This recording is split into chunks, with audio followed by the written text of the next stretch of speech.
নমস্কার, চলে আসলাম আজকেও আবার নতুন এক রেসিপি নিয়ে, ইউনিক রেসিপি নিয়ে। আপনারা যখন সুন্দর সুন্দর কমেন্টস করেন, ওই কমেন্টসগুলো পড়ে আমি খুশিতে আমার এমনিতে ইউনিক রেসিপি আমার মাথায় চলে আসে। তো আজকেও আমি একটা ইউনিক রেসিপি আপনাদের সাথে শেয়ার করব। আমি বড় মাপের একজন শেফকে এই রান্নাটা করতে দেখেছি। আমি আমার ঘরেও রান্না করেছি, খেয়ে দেখেছি, খুবই ভালো মজা হয়েছে। তাই আমি সেই রান্নাটা আপনাদের সাথে শেয়ার করব আজকে। তো চলেন দেখাই কি সেই ইউনিক রেসিপি। এই যে ইউনিক বলতে এই যে দেখেন, এগুলো কি তালের শাঁস। আমাদের এলাকায় এটাকে বলে আহারি। আর আমি যেখানে তালের শাঁস নিয়েছি, আর এখানে নিয়েছি কিছুটা তালের শাঁস ব্লেন্ড করে নিয়েছি, আর এখানে নিয়েছি চিকেন। এই চিকেন দিয়ে আজকে এই তালের শাঁস রান্না হবে। তো কিভাবে রান্না করব চলেন আপনাদেরকে দেখাচ্ছি। প্রথমেই আমি মাংসটা ম্যারিনেট করব। এখন মাংসের মধ্যে দিয়ে দিব একটু লেবুর রস,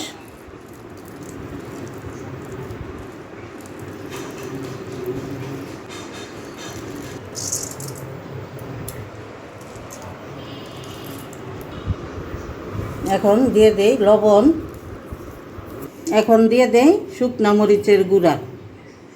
এখন ভালো করে মাখাই নিই। মাংসগুলো দেখেন আমি যেরকম চিড়ে চিড়ে দিয়েছি, যাতে ভিতর পর্যন্ত মশলা, তেল মশলা সব কিছু ঢুকতে পারে, খেতেও ভালো লাগবে। আর আমি একটু বড় বড় পিস করে নিয়েছি। যদি আপনারা আমার আজকের রান্না দেখার পরে ভালো লাগে, রান্না করতে চান, আপনারা চাইলে ছোট ছোট পিস করেও করতে পারবেন, কোনো সমস্যা নেই, যার যার পছন্দ মতো। এখন সরাসরি চুলার পারে চলে যাব, আর অপেক্ষা করার দরকার নাই। চলেন, চুলায় কড়াই বসাই দিলাম, দিয়ে দেই তেল। একটু বেশি করে তেলটা দিব, কারণ মাংসগুলো ভেজে নিব। তেল গরম হয়ে গেছে, এখন এখান থেকে মাংসের টুকরো নিয়ে ভেজে নিব।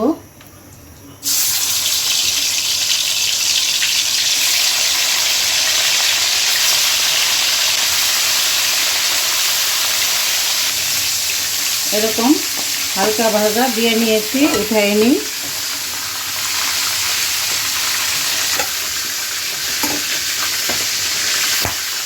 এখন বাকি সব কয়টা ভেজে নিব।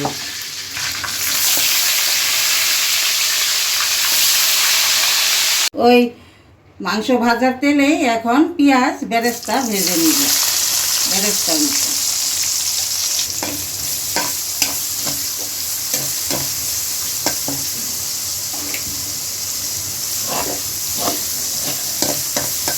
পেঁয়াজ বেরেস্তার মতো ভেজে নিয়েছি, এখন উঠাই নিই। ওই একই তেলে ছোট চামচের 1 চামচ দিয়ে দেই কি পাঁচফোড়ন। এখন দিয়ে দিব পেঁয়াজ বাটা,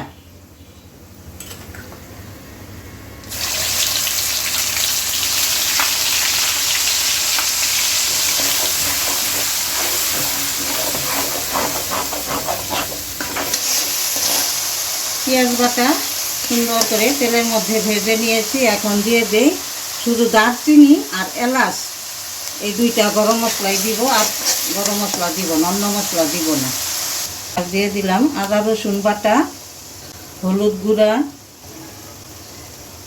শুকনা মরিচের গুঁড়া, ধনিয়া গুঁড়া, জিরার গুঁড়া।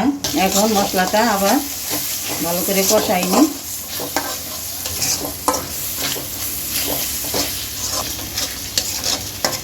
সব মশলা সুন্দর করে কষাই নিয়েছি। এখন এই যে তালের শাঁস পেস্ট করে নিয়েছি, এই তালের শাঁসের পেস্টটাও একসাথে দিয়ে আবার ভালো করে কষাই নেব।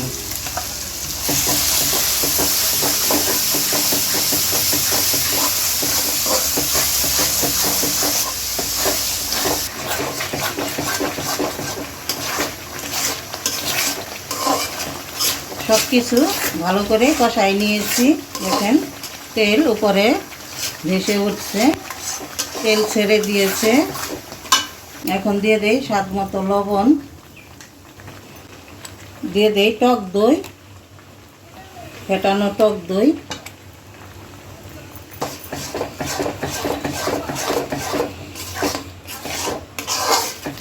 টক দই দিয়ে কিছু সময় কষাই নিয়েছি। এখন দিয়ে দেই ভেজে রাখা মাংস, আর দিয়ে দিব এই তালের শাঁস।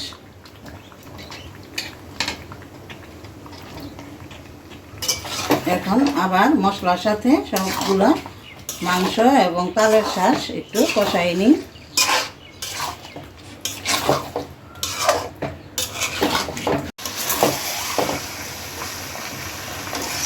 তালের শাঁস আর মাংস ভালো করে কষাই নিয়েছি। দেখেন কি সুন্দর একটা রং চলে আসে, দেখেই বোঝা যাচ্ছে তরকারিটা অনেক মজা হবে।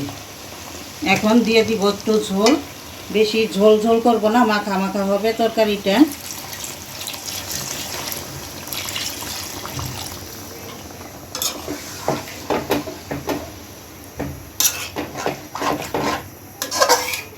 এখন দিয়ে দেই কয়েকটা কাঁচামরিচ, দিয়ে দিব এই বেরেস্তা ভাজা,